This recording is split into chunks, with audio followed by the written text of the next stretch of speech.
Welcome back in to Eye on Agriculture. I'm Brityne Rucker. Trump accounts are new savings programs designed to help parents build wealth for their children from birth. These accounts aim to encourage long-term savings and financial security for the next generation. To help break this down, we're joined now with Roger McEowen, professor of agricultural law and taxation at Washburn University. To start off with, Roger, who is eligible to open a Trump account and what's kind of the time frame for eligible births? Yeah, good to be with you, Brityne. Well, starting January 1 next year, 2026, parents can open Trump accounts for their children that are born after 2024 and before 2029. Now, to be eligible, both the child and the parents have to be U.S. citizens and have valid Social Security numbers.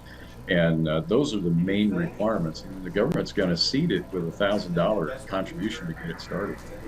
Yeah, lots of people thinking, how in the world are they doing this? Can you explain how Trump accounts are initially funded and what role parents and employers can play in contributing?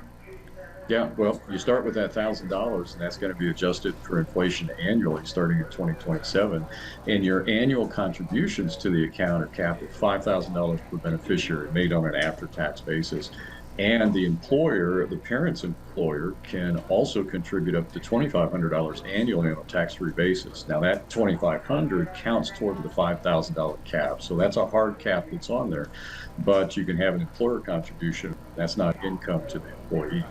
Now, why does the program require investments to be placed in low-fee U.S. equity index funds, and how does that impact long-term growth?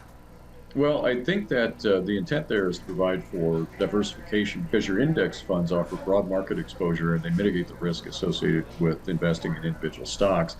And the low expense ratios of those funds, the idea is that that will ensure more of the investment returns actually stay in the account, and that'll maximize long-term growth, their hope is. Plus, the straightforward investment options, I think, makes the accounts pretty accessible and easy for parents to manage, regardless of how good they are at managing financial things. Now, lots of folks curious about withdrawals. So what rules apply to withdrawals before the age of 18, and how does the account transition once the beneficiary reaches adulthood? Yeah, you can't withdraw before age 18. Those are not permitted. You're going to get hit with a major penalty if you try that.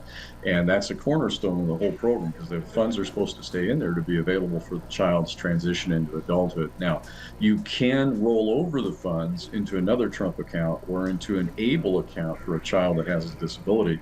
And distributions might be allowed to correct and withdraw contributions that exceed the annual limit. Now, if the child would die, then withdrawals are permitted in that instance. Roger, thanks so much for coming on the program and chatting with me. Everyone stick around. Eye on Ag will be back after the break.